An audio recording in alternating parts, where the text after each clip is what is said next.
बड़ी खबर इस वक्त ये कि ईरान में तबाही का बारूद बरस रहा है, जिसका जवाब ईरान भी दे रहा है। इसमें सबसे ज्यादा नुकसान इजराइल को हुआ है, वो इजराइल जिसके पास उन्नत एयर डिफेंस है।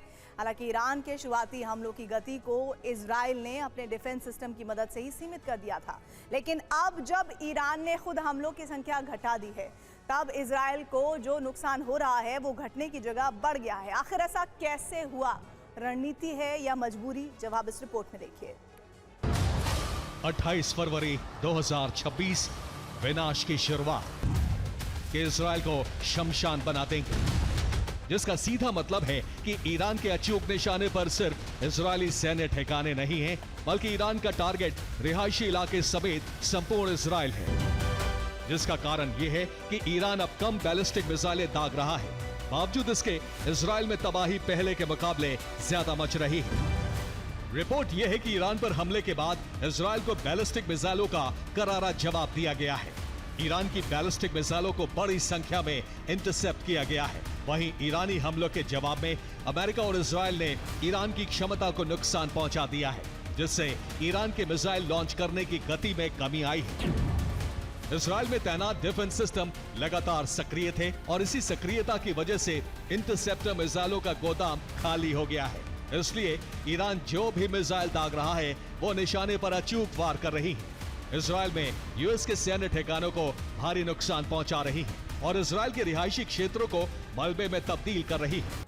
इजराइल को दहलाने के लिए इस्तेमाल होने वाली मिसाइलों का गणित यह है कि ईरान ने 28 फरवरी को हमले के जवाब में 90 बैलिस्टिक मिसाइलें इजराइल पर दागी थी, जिसमें मुख्य निशाना तेल अवीव, यरूशलेम, डिमोना, हाइफा और नेवातिम एयरबेस को बनाया गया था।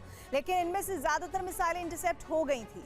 इस बीच ईरान की मिसाइलों की संख्या में कमी आई तो 1 मार्च को 60 मिसाइलें ईरान ने तेल अवीव, डिमोना, बीरशेवा और बेत शेमेश पर दागी। इनमें से ज्यादातर मिसाइलें लक्ष्य तक पहुंचने में कामयाब रहीं, जिसका मतलब ये हो जाता है कि इजराइल के एयर डिफेंस भी खाली हो गए। इसीलिए 2 मार्च से 5 मार्च तक ईरान ने हर दिन 20 मिसाइलें इजराइल के तेल अवीव, यरूशलेम, नेगेव, डिमोना, पामचम एयरबेस और हाइफा को टारगेट करके दागी, जिनमें कामयाबी हासिल हुई।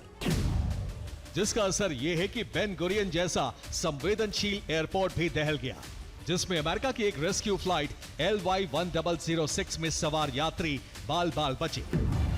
अब अमेरिका $151 मिलियन के हथियार इजराइल को भेजने जा रहा है, जिसमें बड़ी संख्या में इंटरसेप्टर मिसाइलें शामिल हैं। BLU-110A यानी बंकर बस्टर बम, जिनकी संख्या है 12,000। बंकर बस्टर बम की बड़ी खेप इजराइल को मिलने का मतलब है ईरान की अंडरग्राउंड सिटी तबाह करने का अभियान शुरू होने वाला है, जिसे कामयाब बनाने के लिए इस बम का मल्टीपल फ्यूज कारगर है। ये जमीन के अंदर लक्ष्य नष्ट करने के लिए डिजाइन किया गया है, जबकि इस बम की JDAM guidance kit pin point accuracy के साथ हमला करने में मददगार है। खास बात है इस बम का मजबूत स्टील का आवरण न सिर्फ जमीन भेदने में मददगार है, बल्कि जब ये बम फटता है तो यही आवरण टुकड़ों में बंटकर खड़ा बहुत बड़ा नुकसान पहुंचाने की कुव्वत रखता है।